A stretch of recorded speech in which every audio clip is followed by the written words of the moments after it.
Salve María a todos, buenos días. Vamos a hacer esta meditación sobre los misterios dolorosos. Vamos a pedirle a la Virgen que nos ilumine, nos dé bendiciones, nos dé gracia abundantísima para acompañar a nuestro Señor.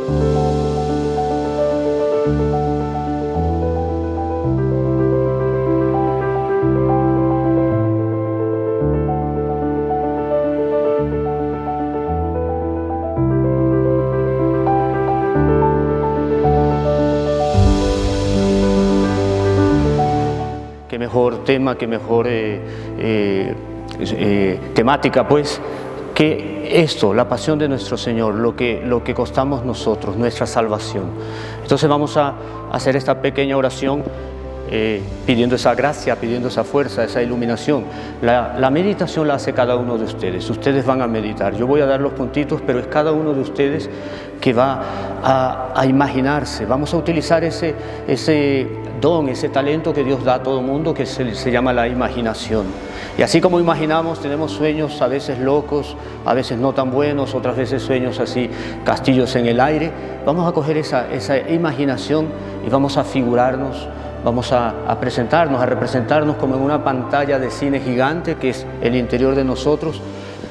Vamos a recorrer los lugares de suplicio, los lugares donde la trama de toda la historia converge. Todo el amor, toda la bondad infinitas de un Dios, todo el odio, toda la conspiración, toda la traición. Y vamos a contemplar todo eso. Cada uno de nosotros va a ir recorriendo, como en una película, ese momento auge, ese momento, ese abismo en todos los sentidos, tanto de amor como de odio. Vamos a pedir en esta oración introductoria esa gracia y esa bendición. Vamos a rezar 2 veces, cantándole: Dios te salve María, llena eres de gracia, Señor es contigo, bendita tú eres entre todas las mujeres, todas.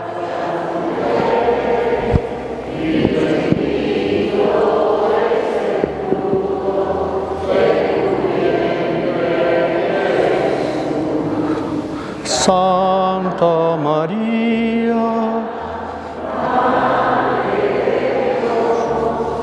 ruega por nosotros pecadores, ahora y en la hora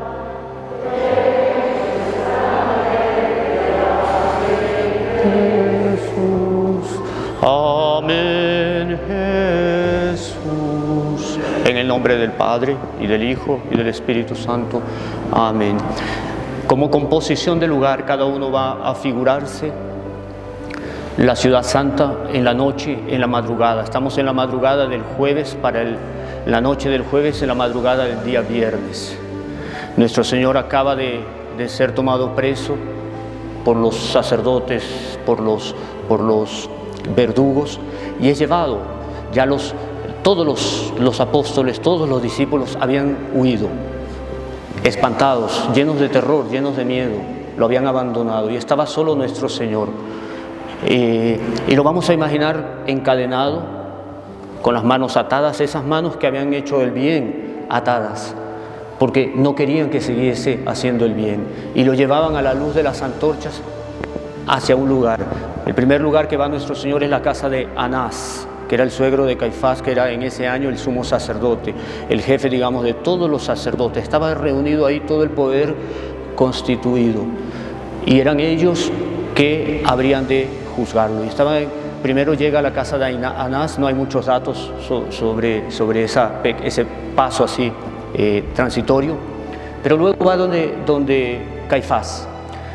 Y en la casa de Caifás estaban todos aquellos que habrían de ser al mismo tiempo acusadores, testigos falsos, condenadores, jueces, es decir, toda la ilegalidad reunida estaba allí en ese momento. Era un juicio que se celebraba en las horas de la noche. Ningún juicio se celebra en las horas de la noche. Me acuerdo mucho en República Dominicana, en misión, había un abogado muy importante, así muy sabio, y él hizo todo un estudio, no creo que sea el único, pero había hecho todo un estudio jurídico de toda la ilegalidad, todo el atropello a la ley del momento, a la ley romana y a la ley judía, en la cual sometieron, el juicio al cual sometieron a nuestro Señor. Todo fue hecho a escondidas, en secreto, falsos testigos, falsos positivos, es decir, querían a toda costa condenar a nuestro Señor. Y está en la casa de Caifás y comienzan a cuestionarlo, comienzan a preguntarle a nuestro Señor sobre su doctrina, sobre lo que Él había dicho de sí. Y la respuesta sapientísima y magnífica de nuestro Señor le dice: todo el tiempo hablé en público, todo el tiempo prediqué en la sinagoga, prediqué en el templo. Ahí está lo que yo dije, pregúntele a aquellos que me escucharon, no hay nada secreto. Y allí, en ese momento, ante esa respuesta, que nuestro Señor dice: pero ¿por qué me preguntas? Pregúntale a los otros. Indignado, un criado de Caifás, un miserable, le da una bofetada fuertísima. Ana Catalina de Emmerich, que presencia eso, ella explica eso, dice: un golpe tan fuerte que le dejó una gran cicatriz, un moretón en una de las mejillas de nuestro Señor. Y ahí es la respuesta fabulosa de nuestro Señor, que le dice: si he hecho mal, dime en qué hice mal, y si no, ¿por qué me hieres? Allí queda él callado y el furor de todos ellos. A partir de ese momento nuestro Señor se queda callado y calla ante todos los cuestionamientos. Comienzan a interrogarlo: es que tú te dices el Mesías, es que tú te dices el ungido, y nuestro Señor él se queda callado, queda en silencio. Hay varias razones del silencio de nuestro Señor. Una de ellas es que Él ya sabía que de nada servía contestarle a aquellos que ya lo habían condenado previamente. Y otra razón que dan los teólogos es que es más o menos como cuando Dios habla a un corazón empedernido, un corazón que no quiere cambiar. Dios a veces se queda callado. Y meditemos un poquito cada uno de nosotros y pongámonos un poco en esa piel. ¿De qué sirve a Dios advertirnos? ¿De qué le sirve a Dios mover nuestros corazones, darnos señales, hablarnos a través de signos si no queremos escuchar? Y es un poquito la situación del mundo contemporáneo. Dios habló a saciedad, Dios mandó profetas, mandó a su propia Madre Santísima que viniese a advertir al mundo: cambien de rumbo. Y nadie cambió, o poquitos cambiaron, son pocos los que escucharon esa palabra. Es un poquito esa divina estrategia, divina pedagogía de nuestro Señor, un silencio que lo dice todo. En ese momento, volviendo a la escena del interrogatorio de Caifás, el sumo sacerdote, lo conjura y casi que obliga, digámoslo así, a nuestro Señor. Le dice: en nombre de Dios vivo, te conjuro a que nos digas si eres el Cristo. Cristo significa ungido, significa Mesías. El Mesías era el esperado, era el centro de toda la teología judaica que allí estaba definiéndose. Y él le dice: dinos. Pero bonito, porque todos los exégetas y todos los que cuentan este pasaje dicen: él no lo decía porque buscaba la verdad, él lo decía porque quería condenarlo, porque quería valerse de esa confesión de fe para condenar a nuestro Señor. Y volvemos otra vez a la aplicación de esta meditación para cada uno, para nuestras vidas personales. ¿Cuántas veces la propia Iglesia y nosotros somos cuestionados por nuestra fe? Somos cuestionados por nuestro ejemplo. ¿Será que tenemos ese valor de proclamar la fe, aunque sea en los ambientes más adversos, en los ambientes más depravados o impíos, y proclamar nuestra fe sin miedo, aún a pesar de que nos cueste un puesto, que nos cueste la burla, la ironía? qué bonito aplicar esto también para cada uno de nosotros. En ese momento está la narración de San Juan. Hay una expresión que era muy común dentro del pueblo hebraico y en los pueblos orientales, es que la persona, cuando quería afirmar algo en respuesta a una pregunta, la persona decía: tú lo has dicho, tú lo dices, lo cual significaba afirmar, sí. A la pregunta de Caifás: ¿eres tú el Cristo? ¿Eres tú? Tú lo has dicho. Con la mayor serenidad, con la mayor paz, le dice: sí, yo soy, Caifás, yo soy. ¿Pero de qué servía eso? Él proclamarse Dios cuando toda su vida pública, durante 3 años, él había proclamado su divinidad. ¿Cuántas veces él había hecho milagros? ¿Cuántos paralíticos? ¿Qué más pruebas necesitaban esos judíos? ¿Qué otra prueba necesitaban de la veracidad de que él no era un profeta, él no era un enviado, él era el Dios?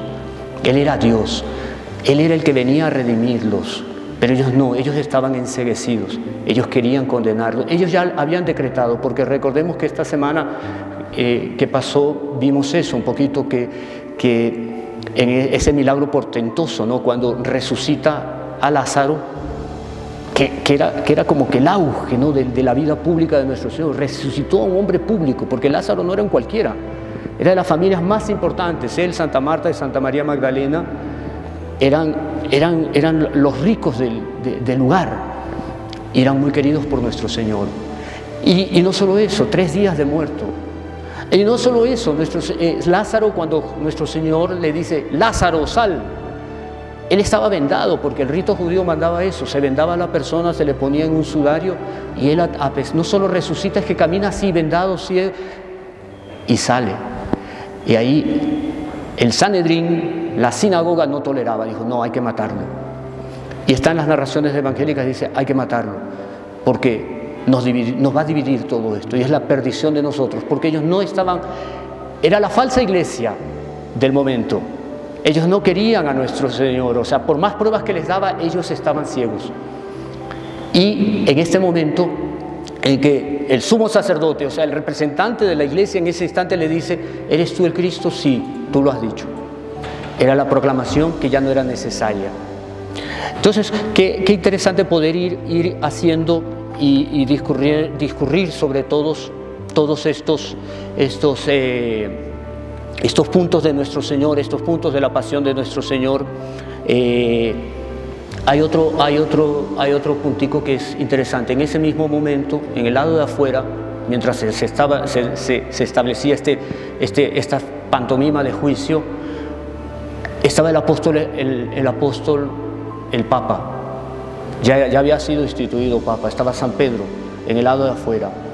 Y aquí hay un ejemplo que también vale aplicarlo a cada uno de nosotros, porque la negación de Pedro, ¿no?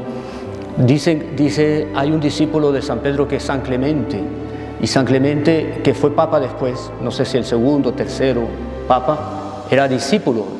San Pedro lo enseñó, lo formó, y él decía lo siguiente, que era muy común ver a San Pedro ya mucho tiempo después, ya en Roma, con los ojos rojos, porque él lloraba haber negado a nuestro Señor Jesucristo. Y es muy bonito porque permitió Dios la negación de Pedro. Figúrense ustedes, menos de 24 horas antes nuestro Señor le profetiza a San Pedro: Pedro, antes de que cante el gallo, tú me habrás negado. Y San Pedro, orgulloso, confiado, dueño de sí mismo, le responde: Señor, aunque tenga que morir, jamás te negaré. ¿Con qué derecho le dice él, le retruca él a Dios, a nuestro Señor, que le está profetizando? Él ha debido hacer un acto de humildad: Señor, no permitas. Señor, yo soy débil, pero no permitas. Y hay muchas consideraciones que podemos hacer al respecto de este pasaje, ¿no? Porque está San Pedro afuera, imaginemos las antorchas, la luz, el frío de la madrugada, pero el alboroto de la ciudad. Están juzgando a Jesús, aquel que hizo tantos milagros. Están juzgándolo a puerta cerrada, ilegalmente. Y entonces estaba un grupo de personas ahí calentándose un poco, y estaba una criada. Y la criada reconoce a San Pedro como uno de los discípulos y lo mira y le dice: tú no eres uno de los que estaba junto a Jesús. Y San Pedro lo niega. Él que había reconocido, y le dice: tú eres el Cristo, tú eres el enviado de Dios. Horas antes lo había reconocido como Dios. En este momento dice: no lo conozco. Y es la traición, porque nada duele a alguien más que la traición de un ser querido. Y qué bonito para nosotros meditar un poco eso. No solo las traiciones que sufrimos, porque todos hemos podido haber sufrido traiciones. Hace parte de la vida, hace parte de las pruebas. Aquellos a quienes más le hicimos bien, nos traicionan. ¿Cuántas familias se dividen? Me acuerdo un psiquiatra que decía, alguien le preguntaba a un psiquiatra: bueno, ¿por qué la gente se vuelve loca? ¿Por qué la gente está en los manicomios? Me acuerdo, en una misión hicimos en un manicomio, nos hospedamos allí, y era impresionante porque le preguntamos al médico. Un compañero de misión le dijo al médico, ¿por qué la gente se enloquece más? ¿Cuál es la razón? Y dice: mire, ¿sabe por qué? Por las traiciones dentro de las familias. Les quiebra la psiquis, la persona queda quebrada. Si no hay virtud, si no hay paciencia. Ahora imaginemos San Pedro, niega a nuestro Señor. Y lo niega ¿por qué? Por autosuficiencia. ¿Y cuántas veces nosotros somos autosuficientes? ¿Cuántas veces nos creemos fuertes y vamos y nos exponemos? Y vamos y nos metemos con aquella gente que sabemos que nos hace daño. Porque dice la Escritura que él estaba en medio de una multitud de impíos, porque eran impíos, eran curiosos, era ese populacho vagabundo, miserable, como en todas las sociedades, que está allí esperando el escándalo, esperando aquello que causa furor, solo el prurito de novedades, como todos esos programas de hoy en día, que la gente pierde el tiempo y pierde el alma. Eso es lo que estaban haciendo en ese momento. Era el YouTube de la época, era el Internet de la época, era el deseo de vanidades y de novedades. Estaban allí y la criada le dice: tú no eras uno de ellos. Y él le dice: no, no lo conozco. Era un autosuficiente. Él confió en sus propias fuerzas, él no tuvo humildad. Y para nuestra meditación, que nos sirva a nosotros, los buenos no deben mezclarse con los impíos. Si yo sigo a Jesús y sé que me hace daño tal amistad, sé que me hace daño tal programa, sé que me hace daño, qué sé yo, la sociedad con alguien que me lleva al infierno, que me lleva al pecado, yo debo cortarla, yo no debo exponerme. Qué bonito poder hacer esta meditación y sacar esas conclusiones. Pero saquemos una conclusión más: las lágrimas de San Pedro. San Bernardo dice una cosa muy linda. Él dice: mire, las lágrimas del penitente son el vino de los ángeles. Las lágrimas del penitente son el vino de los ángeles. Las lágrimas borran el pecado. Y qué bonito, porque eso es un apelo a todos nosotros. Si tuvimos la desgracia de caer, de pecar, de llevar una vida que no debemos o debimos, lloremos nuestro pecado, arrepintámonos. Pidamos por aquel que no tiene esa gracia todavía de arrepentirse de sus pecados, porque eso es lo que nos va a borrar y nos va a purificar. Si el mundo hoy tomase a serio lo que pidió Nuestra Señora de Fátima, aquello de penitencia, aquello de conversión, Dios perdonaría. Y se evitarían todos los castigos que vendrán porque el mundo no se convirtió. Las lágrimas de San Pedro son un poco eso. Él de tal manera se excedió luego en el arrepentimiento, que hay otro santo o Ana Catalina de Emmerich, dice que ve surcos en los ojos de San Pedro, de tanto que lloró él haber traicionado a nuestro Señor. Otro punto de esta meditación: Judas. Judas no solo vende a su maestro, a su Señor, a su Padre por las 30 monedas. Él no solo hace eso, solo que él también tuvo, digamos, entre mil comillas, un arrepentimiento. Una vez que él se da cuenta de la estupidez, de la infamia, ¿no?, que había cometido, él comienza un remordimiento, lo comienza a acosar, y él dice: ¿qué hice? Y él se va al templo en ese momento y coge las monedas y se las tira a los sacerdotes. Las 30 monedas con las cuales él vendió a nuestro Señor. Y se las tira, y los sacerdotes le dicen: ¿qué tenemos que hacer? No nos importa. ¿Por qué? Porque quedaba claro el contrato infame que habían hecho, ¿no? Era una transacción, él había vendido a su maestro. En ese momento, Judas hace lo contrario de lo que hizo San Pedro. San Pedro se arrepintió profundamente. Fue una mirada de nuestro Señor. En un momento que pasa Jesús, se cruzan esas dos miradas. San Pedro avergonzado, el gallo ya había cantado, él ya había traicionado, y él mira a nuestro Señor, y en ese momento Jesús, nuestro Señor, lo mira, y él siente tanta vergüenza de haberlo traicionado que él dice: Señor, perdón, interiormente. ¿Y saben lo que hizo? Porque dicen los místicos eso: él se fue corriendo donde Nuestra Señora, a llorar delante de Nuestra Señora y a decirle perdón. Judas hizo lo contrario. Judas tuvo un comienzo de arrepentimiento, pero se desesperó. Y en lugar de haber corrido a pedir perdón, a pedir auxilio a aquella que es intercesora, a Nuestra Señora, él se desespera, busca un árbol, había ya botado las monedas, busca el árbol y se ahorca. Y están las narraciones y en las tradiciones que las entrañas de él se le desprenden y la cuerda se rompe. Y era la tierra y era la naturaleza que escupía a un ser abominable que había entregado al propio Dios. Entonces, meditemos, conservemos en nuestro corazón este punto fundamental, jamás dejaremos de repetirlo. Confianza. No hay pecado que el Señor no pueda perdonar, que Él ya no haya perdonado. Confianza. Nuestra Señora nos lo repite 1000 veces en Fátima. Confíen. No hay crimen, no hay abominación, no hay nada tan grave que la infinita misericordia de Dios no haya perdonado.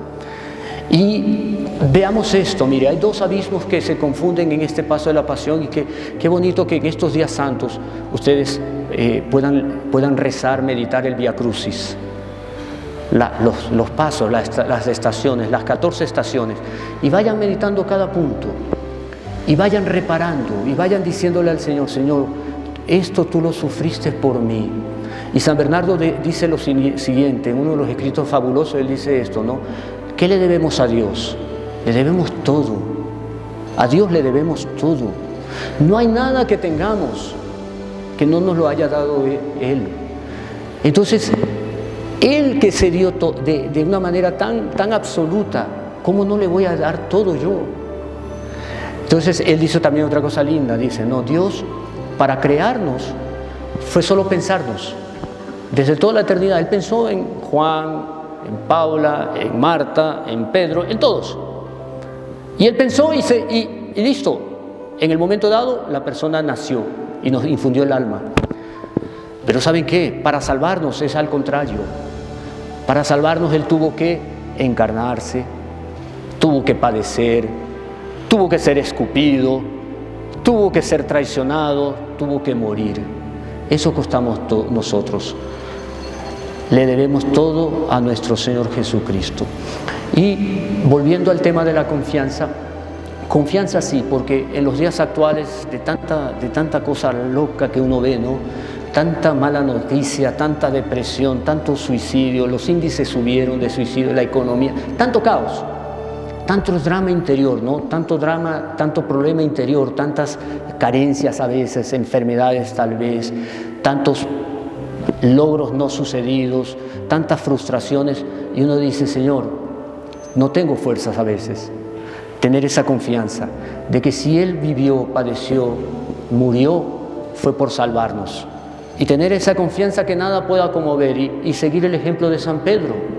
Si caímos, lloramos nuestro pecado, pero siempre con alegría. En medio de la tristeza por haber ofendido, siempre tener esa alegría de que Nuestra Señora está allí y que nos va a sustentar y de que nos sustenta. Terminemos esta meditación pensando un poquito esto, ¿no? Hay dos abismos que se confluyen en la pasión de nuestro Señor, como que dos auges. Uno, el auge del odio. El odio gratuito. Ellos no soportaban ya a nuestro Señor Jesucristo. No soportaban que curase, no soportaban que dijese la verdad. No soportaban que hiciese el bien. Había un sordo, le devolvía el oído. Había un endemoniado, le exorcizaba a los demonios. Había un ciego, le tocaba y le devolvía la vista. Estaba uno intranquilo y le daba la paz. Salve Mater misericordiae, Mater Dei et Mater. Dios te salve, Reina y Madre de misericordia, vida, dulzura y esperanza nuestra. Dios te salve, a ti clamamos los desterrados hijos de Eva, a ti suspiramos gimiendo y llorando en este valle de lágrimas. Ea pues, Señora, abogada nuestra, vuelve a nosotros esos tus ojos misericordiosos, y después de este destierro, muéstranos a Jesús, fruto bendito de tu vientre, oh clemente, oh piadosa, oh dulce Virgen María. Ruega por nosotros, Santa Madre de Dios, para que seamos dignos de alcanzar las promesas y gracias de nuestro Señor Jesucristo. Amén. Si no se quiere perder ninguno de nuestros videos, suscríbase a nuestro canal, active la campanita y no se olvide de compartirlo con sus conocidos.